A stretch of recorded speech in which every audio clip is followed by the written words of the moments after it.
Here we go. Excuse me. Hello, this is Tim Dodge. I'm currently the president of the Southeastern Library Association. I'm here to interview Gordon Baker, who is president of SELA. What years? 2013, 2014. Okay, thank you very much.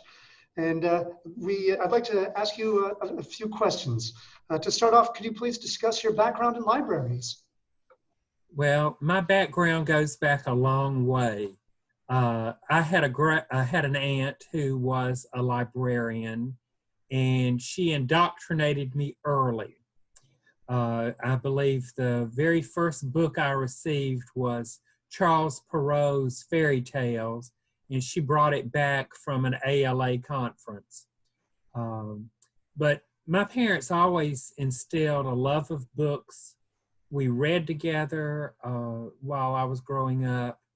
I was always going to the public library. We always had books in the house. And when I was in elementary school, I became a library aide and worked through elementary school and high school. And then when I was at Clayton Junior College, I went to work as a page in the public library system.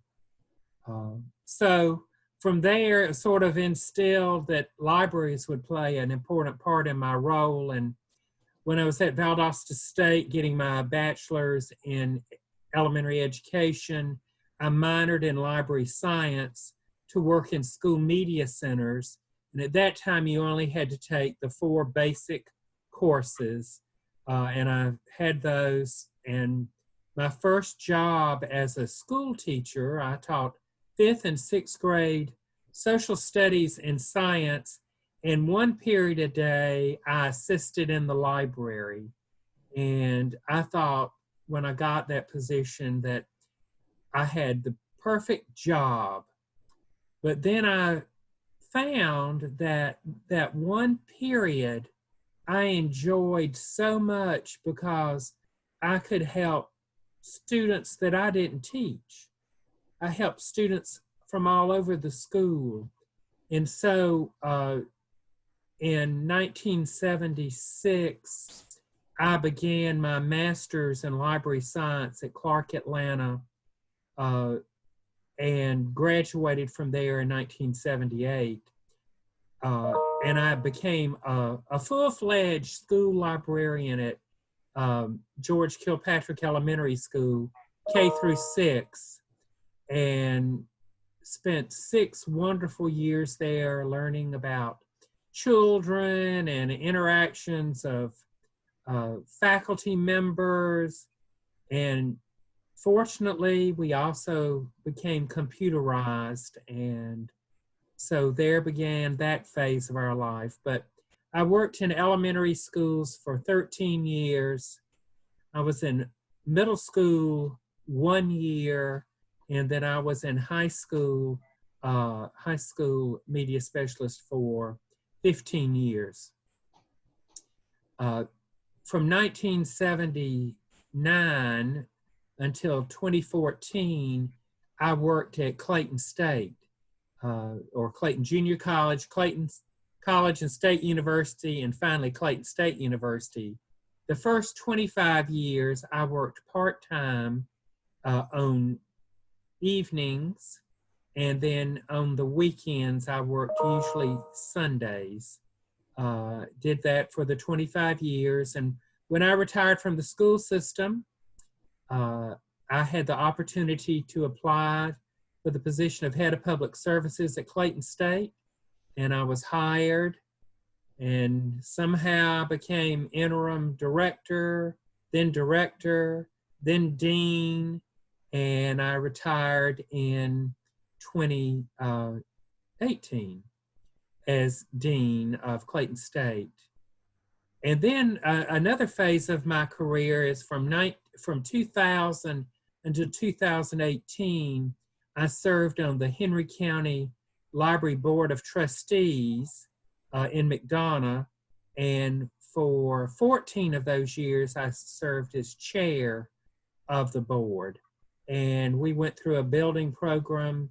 When I first joined the board, we were finishing a new headquarters library, and then we built 4 new branches during my tenure. So I think I'm well versed in libraries and enjoy it.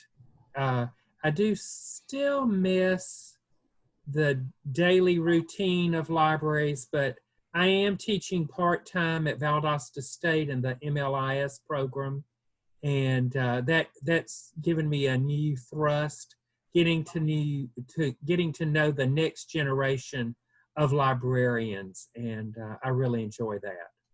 Thank you very much. I think it's question 2 now. My name is Hal Mendelsohn. I'm a member of the SELA Centennial Committee, and I will be asking Gordon the next question.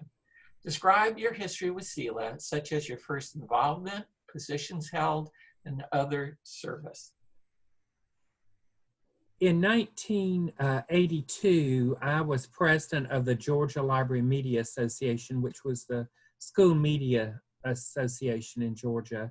And Charles Beard, who at that time was director of the library at West Georgia College, was very active. And I believe he was in a leadership role at SELA at the time. And he said, Gordon, you really need to belong to SELA because it's full of movers and shakers, and you're one of those. And so I joined, but I was sort of one of those lurkers. I may have served on a committee here and there over the next 10 or 15 years, but never really did a whole lot. Went to meetings, really lurking.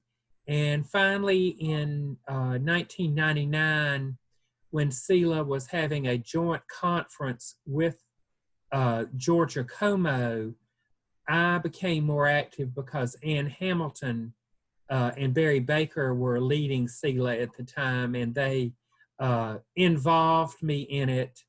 And I, from that point on, I've been sort of, just hooked by SELA. I've served on numerous committees. I've served as secretary, treasurer, president-elect, president, past president. So it's a wonderful group of people. And I do want to quote something here, though. I had a friend, Mary Jean Sloan, and she was a school media specialist. And she joined SELA with me, and we would go to these meetings together. And someone asked her, well, why do you join SELA? Why do you go? And she said, well, SELA members are just a higher quality of librarians. So I sort of like that. And I think we are. Thank you very much. Okay, I'm Tim Dodge again, and I'd like to ask you another question. Talk about your time as president of SELA. For instance, could you share any major accomplishments, initiatives, or challenges you faced while president? And I hate to admit this, but I had to go back and read minutes to see what I did during that period of time. It's funny how people's terms of offices roll into each other. One of the major things, I served on the committee to create the Hal Mendelsohn Award, recognizing Hal's tremendous spirit for our association.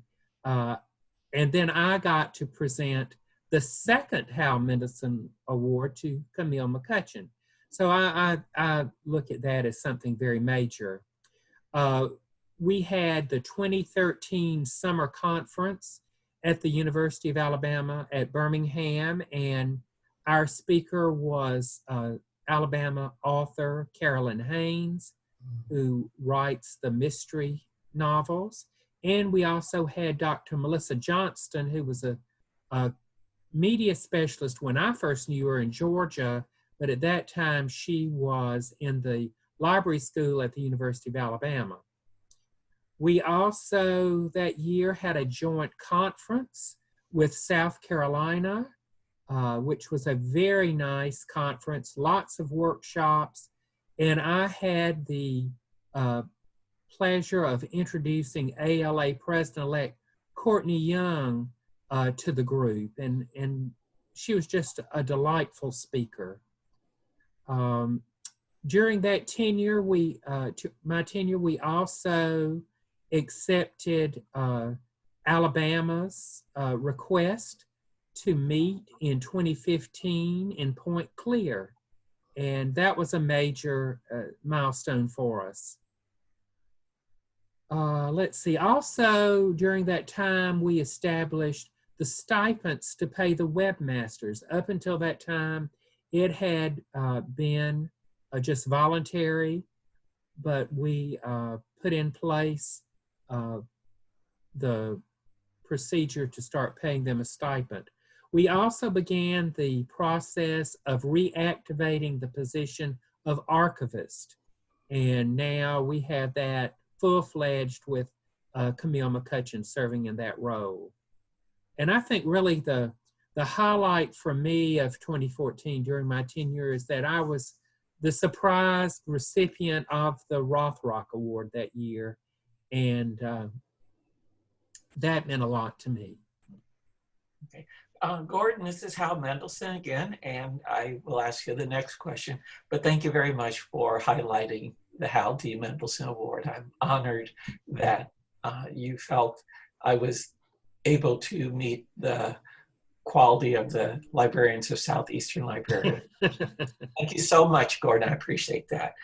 Okay, as you gaze into your crystal ball, what advice do you have for SELA to remain relevant during the next 10, 25, or 50 years? I talked to someone today earlier, and they said, well, what do you see in the future for libraries? And I think I surprised them by saying, libraries will be there. I said, think back. We've had libraries since the Egyptians in Alexandria. That was one of the 7 wonders of the world. And we have libraries now. We'll have libraries in the future. They'll just change in how they serve the people. And we'll have SELA, because I know at one point we thought SELA was going away. Back in 2000, our budget was low. Our membership had dropped off, but through concerted work ethics of our members and our leaders, we have built our membership up. We got as high as 315 this year. So I think SELA will be around as long as we have the leaders to make it survive. Thank you very much, Gordon. Yes, thank you. I'd like to ask you, I guess, your final question. Do you have any other comments or stories about SELA that you would like to share? Well, there's always fun when you're at a SELA conference. I don't really have any specific stories I'd like to share, but I do know that the SELA group is such a good group, and wherever we are, whenever we're together, we have a good time. Even when we're having a Zoom board meeting, as in yesterday at our Zoom board meeting, and we started talking about vegetables. We all had a good laugh and enjoyed ourselves. And no matter where we come from in the Southeast, and where we were originally from, as Hal is from California and Tim is from New Hampshire and I'm from Atlanta, we all have something in common, and that's our love of libraries.